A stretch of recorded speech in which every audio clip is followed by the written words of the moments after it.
today is a sad day for every believer of not just Jesus Christ, but every believer of positive thought. Because today, Pope Francis has passed away due to age old ailments. As Pope passes away, the entire world is reflecting upon his good deeds and works that he has done, being at the highest office. And today we are joined by members of that same family, and we are going to talk about his legacy as a Pope and also reflect upon his journey. Father, first of all, thank you for joining us. Can you just give your introduction? I am Father Amal Raj, who is a Deputy Secretary of the Northeast India Regional Bishops' Council, at present residing in our Secretariat Inspiration Building at Joypur, Karguli. So, Father, as we talk about Pope, but first of all, let's remember, and it is indeed a sad day for all believers. And how do you see this passing away? Is it an end of an era? Or also, do you think that it is this era is going to bring about more positive changes going forward? Pope Francis had been a personality who was very attracting the whole world. He is a magnetic person, and he, through his encyclical letters and documentation to the whole church in the universally, has attracted the people. First of all, his letter, the encyclical on Laudato Si, on environment and ecology, which whole humanity was attracted towards that, and it was taken up by UN in many ways, and the world is very happy that he spoke about it. And this has affected also the Catholic Church universally. And we have studied this document and tried to improve the environment in and around, and through our institutions, our schools, and so on and so forth. And that is one part of it. And he is also a person who had been only for humanity he had been speaking, and peace building was one of the major things which he was talking about. Accepting everybody as human beings, many like migrant issue. He had been, Very vocal about it. Father, And you talk about his legacy and his work, but we have to also talk about how he was a big believer of interfaith dialogue, which has shaped the current global order that we are seeing. And Pope was a visionary in the sense that he has talked about in these times that we need to be more connected than ever. Do you think that that is going to be one of the lasting legacies of Pope as we remember him today? Pope Francis had been very vocal in that way, that he had been, talking to different religious groups, leaders, Right. and meeting them. Right. And if any way the church had been in any way, he asked, okay, it's sorry about it, whatever has happened, and bringing them together was one of the main aim. Okay, and he has succeeded. He has gone to their, to their temples, to their churches, and in a different way. Even with the Catholic Church, a divided Right. church, which is with the different denominations, we have seen Pope how he is able to bring the leaders together to accept Jesus as the Lord Right. for everyone.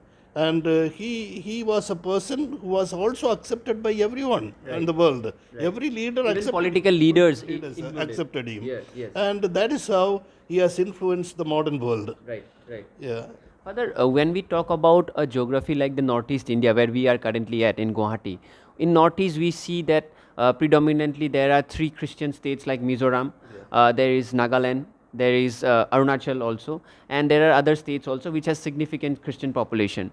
There are also non-Christian populations, significant non-Christian populations who are themselves impacted by the institutions of Christianity, such as the schools, such as the medical infrastructure that has been built. Do you think that the role of Pope and his message has helped people like yourself get motivated to work in these areas and implement those projects? Yeah, definitely he has influenced all persons, whether they are children, whether they are senior most citizens on this universe, in this world. And he, for every group, he has given a message how they can be influential in the world, in their society, to the children, to the youth, to the young people, in general, to the married people, to the elderly people. Right. To everyone, he has given his message, and that has also influenced leaders like us who are to take the church forward, Right, with the peace, accepting everyone into this, fold, Right. and whether they are different religious groups or denominations, it didn't matter. Right. After all, they are all God's children. Right. That was the message the Pope, inspires. Whenever we, hear from him, whenever we meet him, whenever he expresses these sort of things. But there are challenges. There are challenges. The people sometimes do not understand the message. But when we come closer to them and able to make them understand, the world is one. The love exists still. On this. Father, when we travel across the Northeast, we see a lot of divisions and denominations within the church. Even if when you go to a state like Mizoram, we have so many synods, different divisions. Even in Assam and in other parts of the Northeast as well. How do you see a commonality which striking between all of these denominations and divisions, which will help carry forward God's work? What is your take on this? Wherever we go, the gospel message is the major, what we have got, the so-called the Bible. Bible is the one which is the centrality of the Catholic Church, the word of God. And that is to be, given to the people. Most of the time people actually do not know what Jesus has spoken. That is the centrality of the Catholic Church. And Pope who is a representative of the Christ in this world, and he is the one who inspires us in the vocally and in person. Whenever we are meeting him, whenever we see him, in the videos and so on, we are inspired by that. Right. Whether it is in Arunachal Pradesh or Meghalaya or wherever they are, they have to listen to that. Even Anglican churches and Lutheran churches, whichever church, the divided church, but they have listened to him. And once they listen to him, their thought pattern changed. And they do accept, and they wait for a message from him.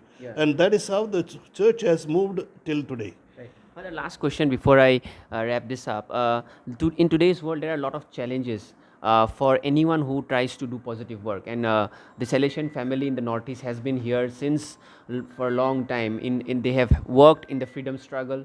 They have worked in development of local languages, even the codification of Assamese language. It was done by the Salesian American Baptist Missionary and other institutions as such.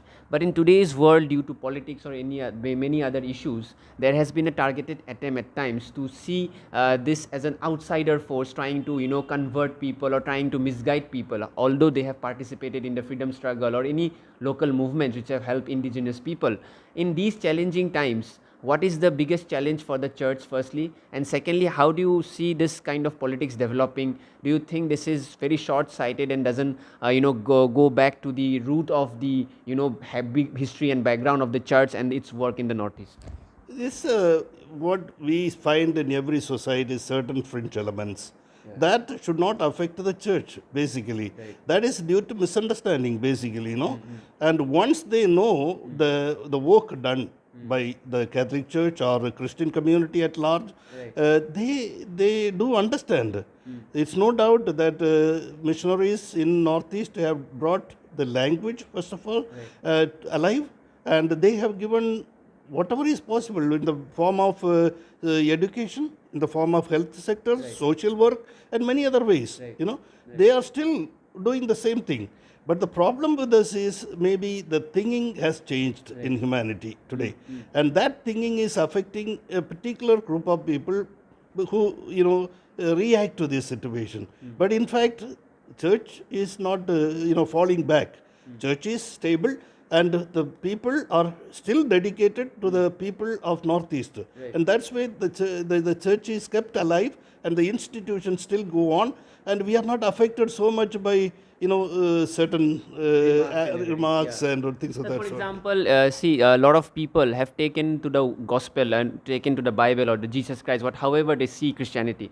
And then in today's, like we are seeing recent movements, some made by certain organization, that they're saying that, the tribals who have converted, they need to be delisted. All these type of issues you must have been knowing happening in Northeast. When someone says things like that, that they need to be delisted from their ST status just because they have taken to, God's, like they have converted into Christianity. All these developments, do you think it is a sort of a new politics that has developed in the Northeast, or it is something has always been challenging for the church? It is an infiltration of ideas coming from outside, I believe.